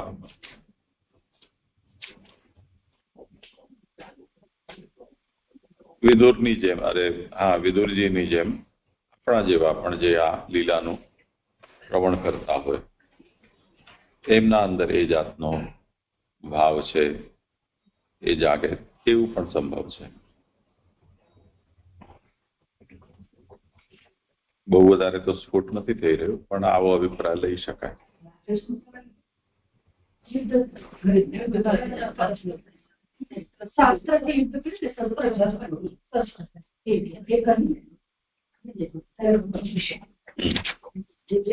પહેલા શ્લોકમાં એવું કહ્યું ધનિકામાં કે સ્મૃતિરૂપ બુદ્ધિ ઉત્પન્ન થઈ.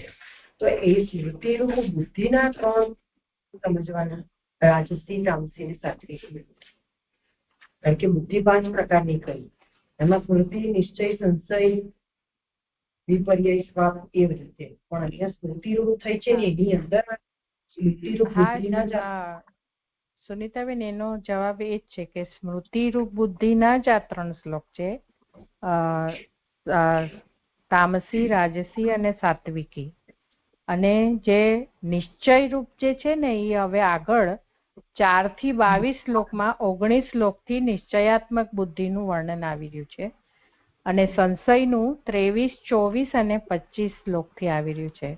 એટલે અહીંયા જે 5 પ્રકારની જે બીજી ફૂટનોટમાં ગણાવી છે ને એમાં જ આ શ્લોકનું બાયફર્કેશન આવી રીતે છે. 1 થી 3 માં સ્મૃતિ, 4 થી 22 માં નિશ્ચય અને 23, 24, 25 માં સંશય. અને 4 અને 5 2 પ્રકારના ખોટા જ્ઞાન કરાવનારી છે. તો એનું અહીંયા નથી કર્યું એવું લાગે છે મને.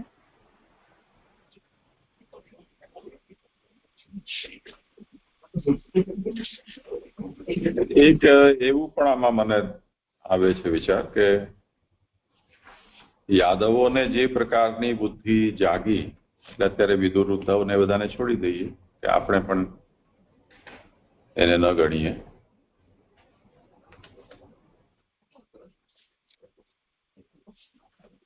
તો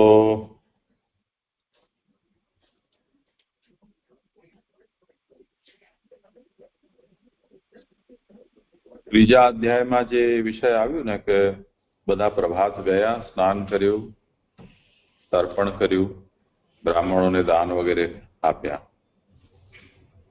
અને સોનું રૂપું શૈયું વગેરે એ પણ બધાને દાન આપ્યા.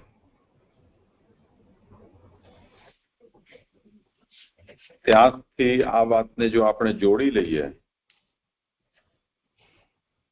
ચોથા અધ્યાયનો જે વિષય છે ને તો ભલે અધ્યાયનો ભેદ થઈ જાય છે પણ જે વિષય ચાલી રહ્યો છે એમાં આવું બધું જે કર્યું એ સાત્વિક બુદ્ધિ છે. જો એ યાદવોને જ આપણે સાત્વિક રાજસ તામસ બુદ્ધિનો જો વિચાર કરવું હોય તો એ બધું જે છે એ સાત્વિક બુદ્ધિનું પરિણામ છે એમ સમજવું જોઈએ. અને એના પછી આ વારણી વગેરેનું પાન કર્યું ને એનાથી એમનો જ્ઞાન નાશ થયો ને દુર્વચન કર્યા અને પછી લડી મર્યા. તો જે આમ લડી મર્યા એ તામસ આગળ હશે. ઇન્દ્રિયનો સંસ્કાર કરે છે. ત્યાં આ જે અધ્યાય છે એમાં તો આપણે જે કહ્યું એવી રીતે 23-24 ચક્ષુનું કાર્ય એટલે એવી રીતે ઇન્દ્રિયનો સંસ્કાર કર્યો છે ને અહીંયા બુદ્ધિનો કર્યો છે ચોથામાં. તો ઇન્દ્રિયો સાથે એ બુદ્ધિ ત્યાં સાત્વિકી જોડી લઈએ તો થાય નહીં એમ નહીં. એટલે જો આપણી પાસે આ 3 શ્લોકમાં સાત્વિક રાજસ અને તામસ ગણવાના હોય જેમ અહીંયા આજ્ઞા કરી રહ્યા છે કે તામસી રાજસી ચૈવ સાત્વિકી ચેતી સા ક્રમાત. આમાં જો આપણને સાત્વિકતામાં બીજા કોઈકને લાવવા પડતા હોય તો યાદવો સિવાય જે લોકો લડી મર્યા તે સિવાય બીજા કોઈને લાવવા પડશે તો એ આપણે ગ્રાહ્ય ગણાય કે નહીં? અને જો તામસ અને રાજસમાં લડી મર્યા એ જ યાદવોને જો આપણે ગણી રહ્યા હોઈએ, ઉદ્ધવ વિદુર વગેરેને ન ગણતા હોઈએ, તો સાત્વિક બુદ્ધિ પણ એમની જ આપણને માનવી પડશે. હવે એ જો આ શ્લોકમાં પ્રાપ્ત ન થતી હોય 3માં, તો વિષય તો આ જ ચાલી રહ્યું છે ને. અધ્યાયને જો બ્રેક ન પણ કર્યો હોત તો પણ વાત તો એની જ કન્ટિન્યુ થઈ રહી છે. તો ત્યાંથી આપણે સાત્વિકતાને લાવવી હોય તો લાવી શકીએ. કેમ કે જે ત્રીજો શ્લોક છે એમાં તો બહુ સ્પષ્ટ રૂપથી ભગવાને જે જોયું એ જ વાત આવી રહી છે. તો હવે યા તો પછી એને આપણે સાત્વિકતાને ભગવાનના સંબંધમાં આપણને લાગુ કરવી પડે તો એને આપણે સાત્વિક કહી શકાય. તો પછી લડી મર્યા એનાથી આ વાત અલગ થઈ ગયું. સમજાય કે જે અવિશ્વાસપણાને દૂર કર્યું ને એ યાદવ કર્યું તો પ્રભુએ જ કર્યું ને દૂર સત્યનો સાથે એ રીતે લઈ શકાય. અનિશ્વરપણાને કર્યું ને સત્યને સાચનથી. અનિશ્વરપણું તો ભગવાનનું થયું. ભગવાન જે આપી છે ને એમાં મને પણ એ જણાય છે કહી રહી છે કે જે યાદવો પરસ્પર પ્રેમથી રહેતા તે સ્થિતિ પહેલી ફૂટનોટમાં કરી રહ્યા છે કે પહેલા એ લોકો પ્રેમથી રહેતા હતા યાદવો, કારણ કે એમની ઉત્તમ સ્થિતિ હતી. પછી એમનું મદિરાપાનનું સાધનથી અને તેનાથી સ્મૃતિરૂપ અમુક પ્રકારની દુષ્ટ બુદ્ધિ થઈ. એટલે જે વચ્ચેનો ગાળો થયો એનાથી એમની દુષ્ટ બુદ્ધિ પ્રભુએ કરાવી. હવે એમને પાછા દેવો તરીકે સ્થાપન કરવું છે. એટલે પછી પ્રભુ એ બુદ્ધિને જે એવી વિપરીત બુદ્ધિ હતી એને દૂર કરી અને પ્રભુ એમને દેવો તરીકે જે સ્થાપન કર્યા ને એની એ રીતે સાધ્ય અહીંયા આગળ સાધ્યથી દૂર કરીને કે ભગવાને આ રીતે દૂર કરી અને એમને સ્થાપન કર્યા. એ રીતે થોડુંક મને સમજાવતા છે જે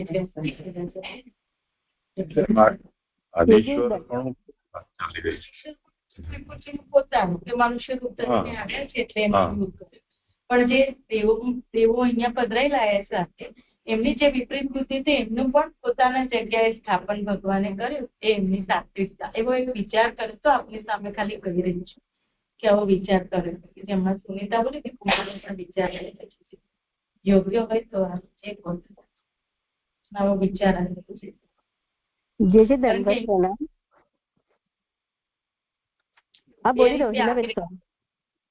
ઉત્થાનિકામાં બે રીતે આપી રહ્યા છે. પહેલાની સ્થિતિ સાધન અને સાધ્યના પ્રકારથી દૂર કરીને એ એક, અને પોતાના અનિશ્ચિતપણાને દૂર કરવાના સાધન અને સાધ્ય એમ બે જે આપી રહ્યા છે ને એનાથી એવો વિચાર આવ્યો છે કે પોતે પણ પોતાનું પણ અનિશ્ચિતપણું ઠાકોર જે દૂર કર્યું કે મનુષ્યવત જે એમનું હતું જીવન એમને ભગવાને પોતે હવે ઈશ્વરપણું પોતાનામાં સ્થાપિત કર્યું અને આ યાદવોનું પણ સ્થાપિત કર્યું. એવી રીતે એક નંબર એટલે કરીને હરીને એટલે આગળ સાથે છે. એવી રીતે તેઓની પહેલાની સ્થિતિ, તેઓની એટલે યાદવો પહેલાની સ્થિતિ સાધન અને સાધ્યના પ્રકારથી દૂર કરીને એ બે શ્લોક સુધી બતાવી દીધું છે જે હમણાં સમજાવ્યું. હવે પોતાના અનિશ્વરપણાને પણ દૂર કરવાના સાધ્ય અને સાધન એ બે નંબરની પણ કહી રહ્યા છે. અને ઠાકોરજી સંબંધી જે પ્રભુ નરાકૃતિથી પધાર્યા છે એ અનિશ્વરપણું પ્રભુ મૂળ રૂપમાં ધારણ કરે છે. હમણાં જે આ વાત સમજાવી જસ્ટ એટલે એ વિષય તો ત્રીજા શ્લોકનો વર્ણ્ય વિષય છે એની અવસ્થાનિકા થઈ. હવે આને આપણે સાત્વિક એટલે ત્રીજા શ્લોકમાંથી પછી સાત્વિકતાનો વિષય તો યાદવો સંબંધિત આવતો નથી. એ પહેલા અને બીજામાં જતો રહ્યો. બરોબર ને? કેમ કે એ નિરાકરણ જે કર્યું એ શું કર્યું તો વાંસ એકબીજાથી ઘસડાઈને જે રીતે નષ્ટ થઈ જાય એવી રીતે એ બધા નષ્ટ પામ્યા. તો એ યાદવોનો વિષય ત્યાં સંપન્ન થઈ ગયો છે. હા, એટલે આ સમજાય તો બરાબર છે. આપણે કરી તો બરાબર છે. દંડવત પ્રભાવ આ છેલ્લી લાઈન છે ને કે તેની પણ પહેલાની સ્થિતિનો વિનાશ થતો હોવાથી તે પણ વિનાશના સ્થાનનો પ્રભાસમાં આવે એવી ઈચ્છા કરી. એટલે ઉદ્ધવજીનો પણ જે પહેલાનું આમને કહ્યું કે જે બહુ વ્યાકુળ હતા તે સ્થિતિનો એમનો વિનાશ થયો. તો એ રીતે ઉદ્ધવજીની લેવાય કે તેઓ હવે પ્રભુએ એમને જે આ બદ્રિકાશ્રમમાં જઈને તપના પ્રભુની જ્યાં હંમેશા સ્થિતિ છે એમાં જવાનું કહ્યું, એટલે ઉદ્ધવજી હવે સ્વસ્થ થઈને એમને સાત્વિકી બુદ્ધિ થઈ કે હવે પ્રભુના જે એમને આજ્ઞા થઈ તેનું તેઓ પાલન કરે અને ત્યાં જાય, તો એવી રીતે લઈ શકાય છે. દંડવત પ્રણામ.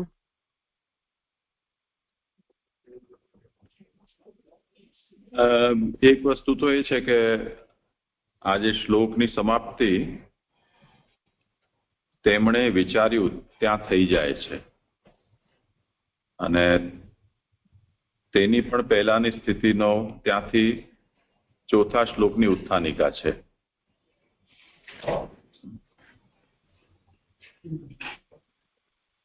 એને ઉપરના શ્લોક સાથે નહીં જોડવી જોઈએ.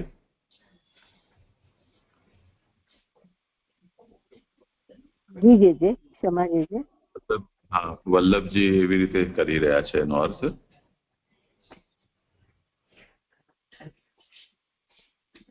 અને પુરુષોત્તમજીએ તો એ અંશ ઉપર કર્યું નથી વ્યાખ્યાન.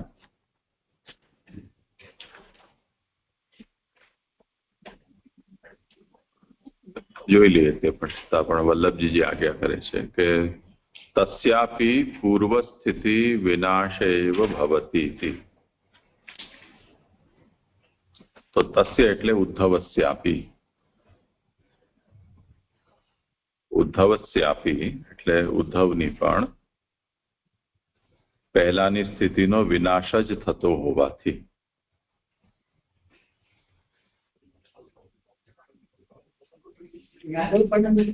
પ્રભાસે સમાગચ્છતુ ઇતિ ઈચ્છામ કૃતવાન. એટલે વિનાશના સ્થાન પ્રભાસમાં આવે એવી ભગવાને ઈચ્છા કરી.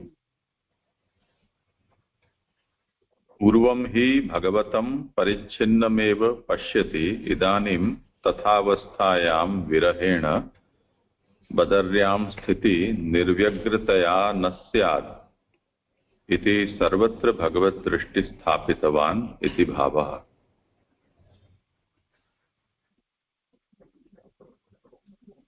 તો તસ્યાપી પૂર્વસ્થિતિ વિનાશૈવ ભવતી ઇતિ વિનાશ સ્થાને પ્રભાસે સમાગચ્છતુ ઇતિ ચ ઈચ્છામ કૃતવાન. અતો દ્વિતીયમ બીજમ નિરૂપયન નિશ્ચય રૂપામ બુદ્ધિમ 19 શ્લોકે આહ. તો આગળ હવે ઉદ્ધવજી જે કહી રહ્યા છે કે તું અહીંયાથી જલ્દીથી બદ્રિકાશ્રમ ચાલ્યો જા.